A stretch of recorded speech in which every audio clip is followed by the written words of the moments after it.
Okay, we're going to create this model. This model was made by Luis Miguel Huerfano Garzón. He's an instructor of facility called Sena. But I'm going to use his engineering draw for explaining maybe some mistakes that he has done to the engineering draw.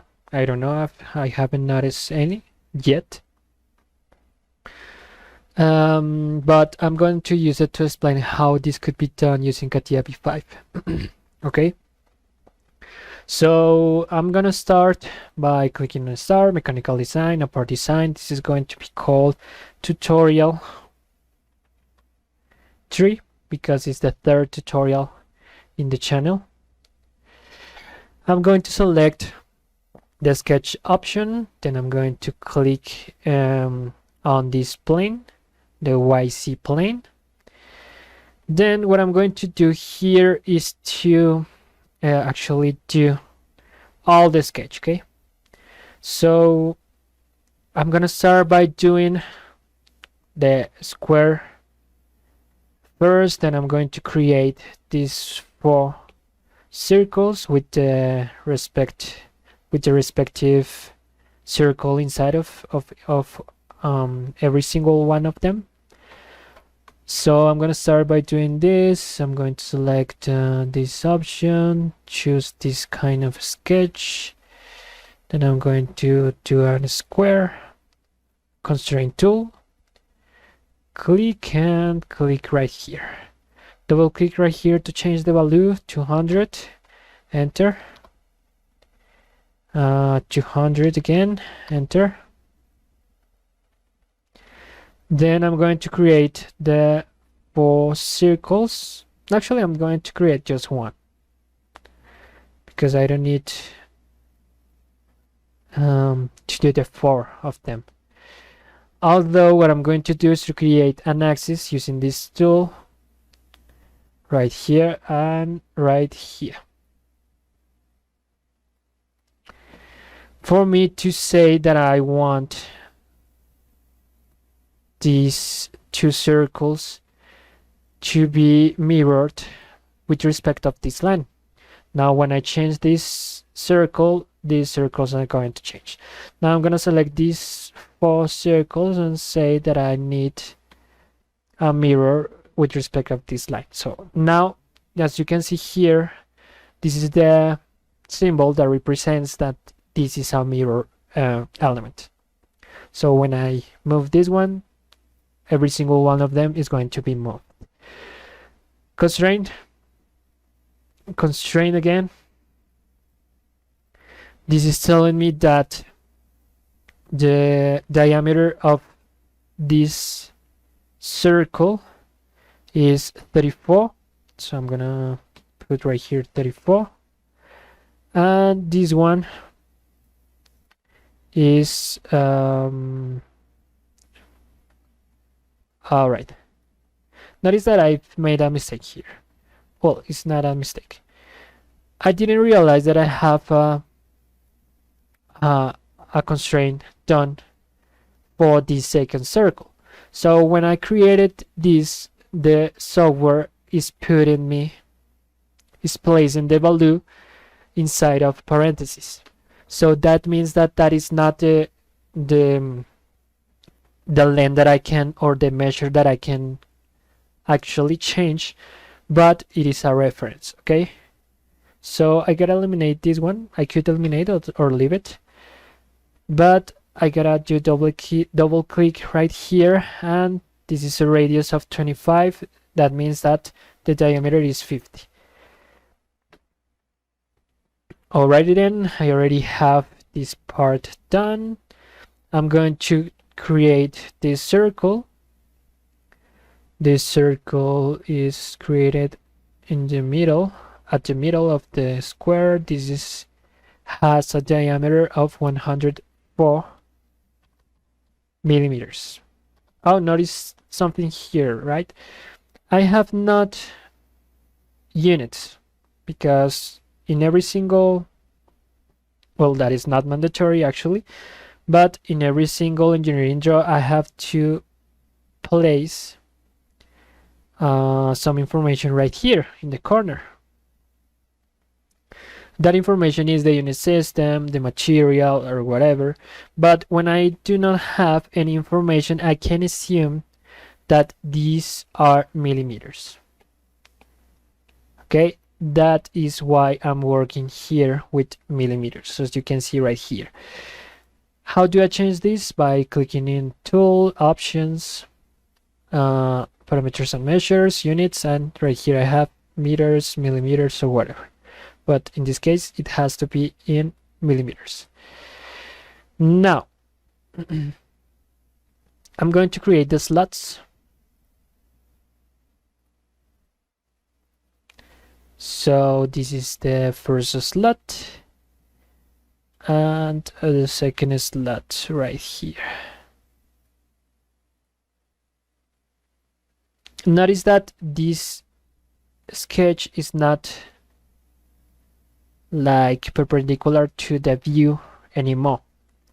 So I'm going to click in this option, so everything is perpendicular to what I see.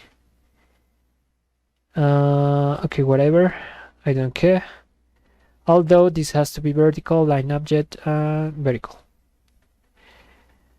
Then what I'm going to do here is to use these values right here. So double click right here. I'm going to click, this is not horizontal.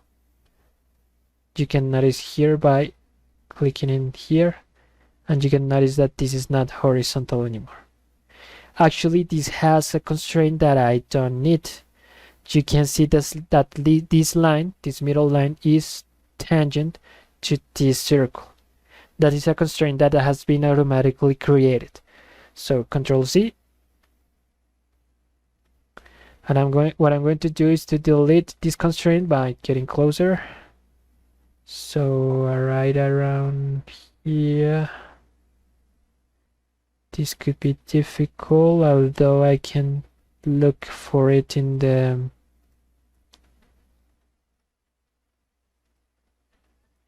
right here. I got it. And I'm going to say that this line is horizontal. Now, this is 50. Well, actually, yeah, I can change it right now. 50. This is 25.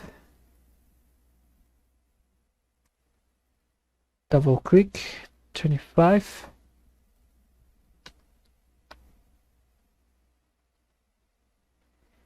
And this is then what that means, that this is equal to 5.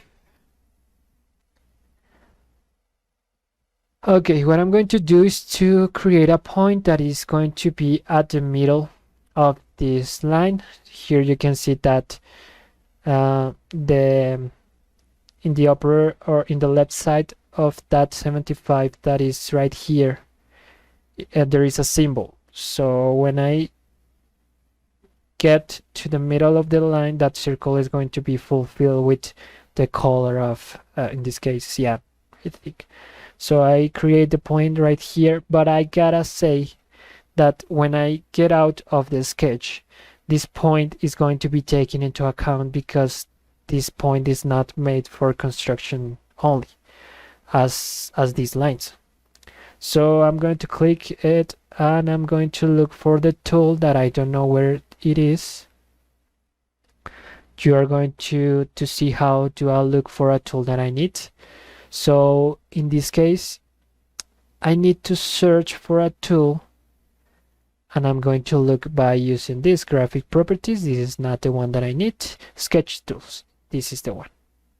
Okay, as you can see, if I don't know where the tool is, that is how I look for it.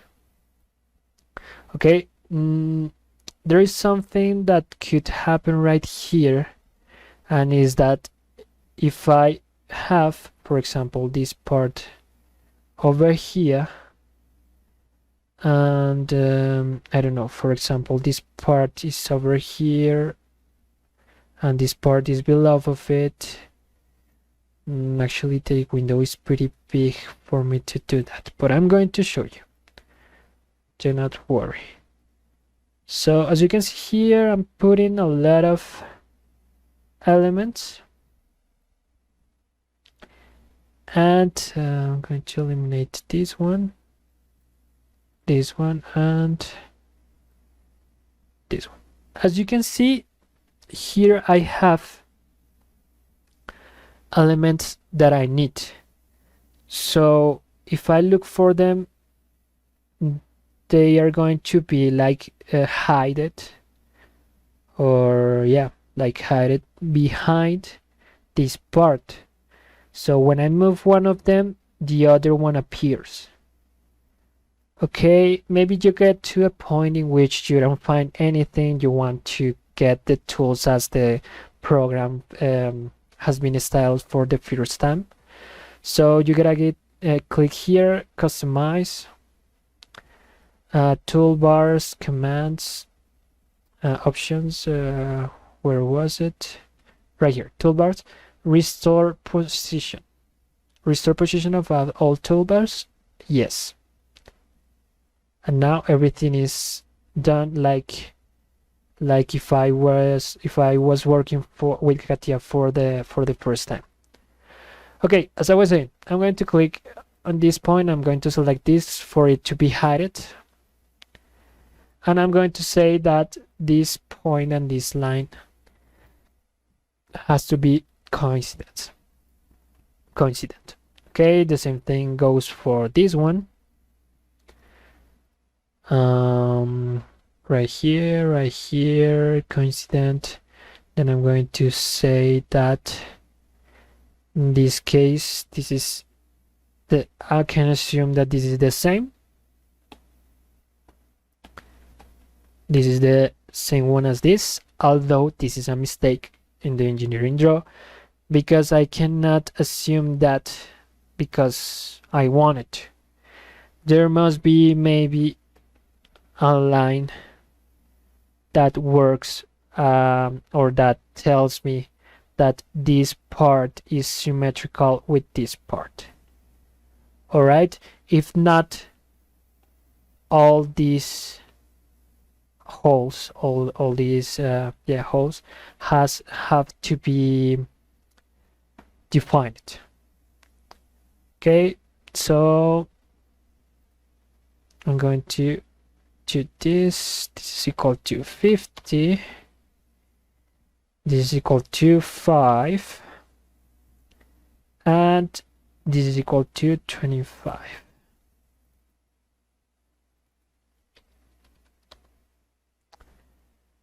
All right, now I'm going to create right here a line that is going to work for me as the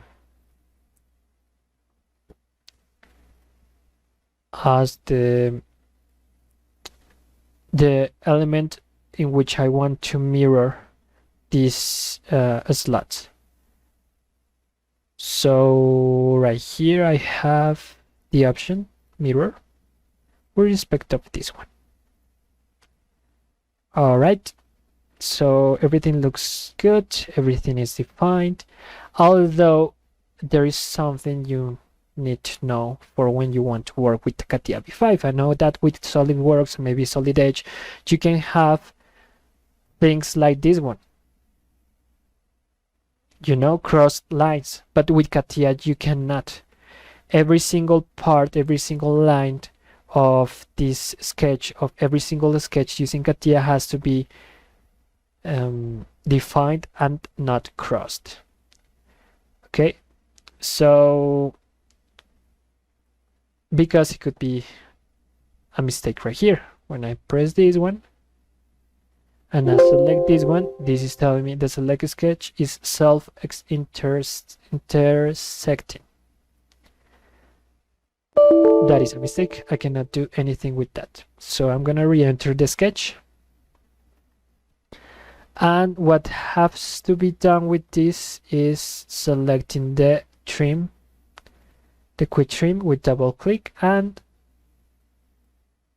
double click, I said, and select all the lines that I don't need.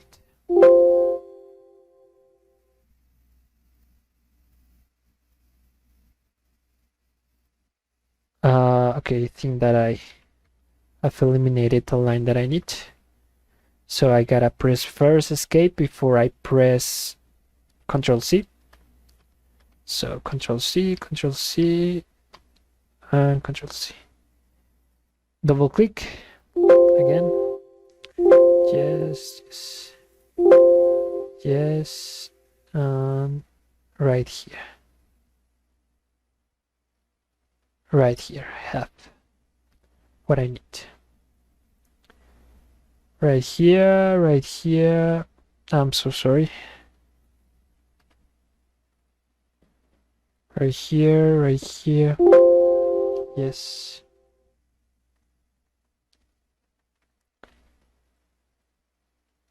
This means that this has to be redefined.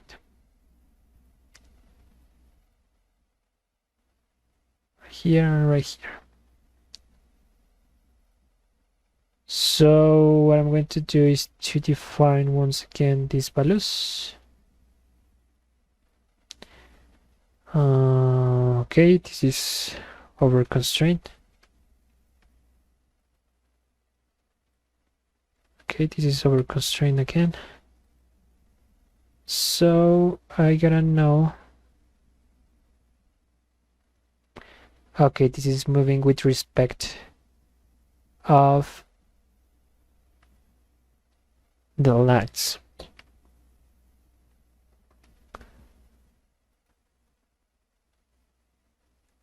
So the first thing that I have to say right here is that these 4 lines, okay, actually this one and this one are horizontal, and this one and this one are vertical. All right, now what else is moving?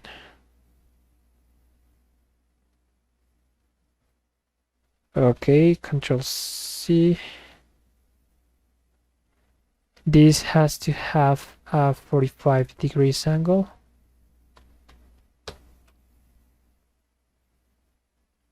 And what else can be done? These two.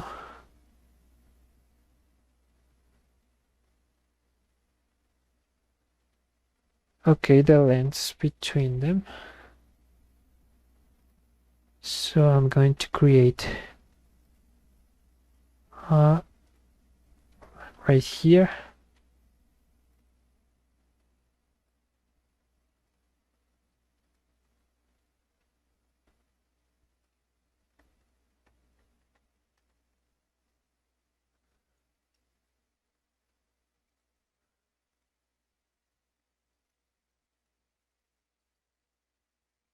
And this line and this line has to be horizontal.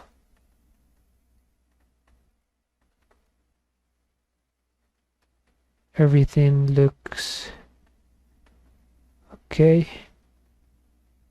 What else is moving?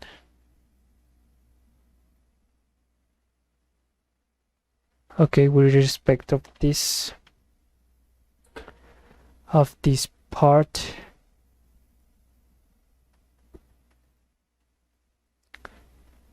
this one and this one has to be coincidence, and that would be all.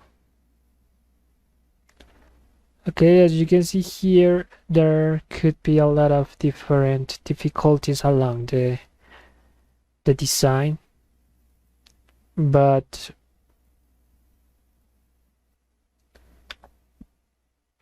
Control Z, this has to be done.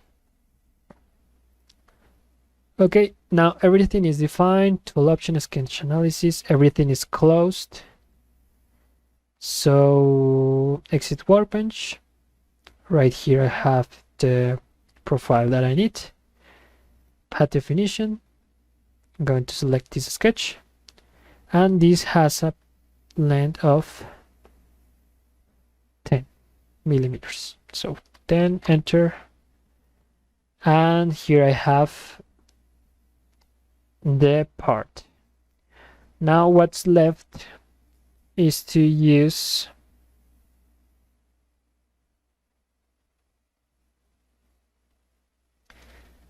this measure. This has a radius of 2. That means that every corner is like a fillet with a specific radius. So what I'm going to do is to select the fillet option, select the 2 faces, because this is applied to every single part in the front view of the part, and at the back is also applied. The radius is 2 millimeters. Enter, and that would be all, guys. This is how this model could be done using Catia V5.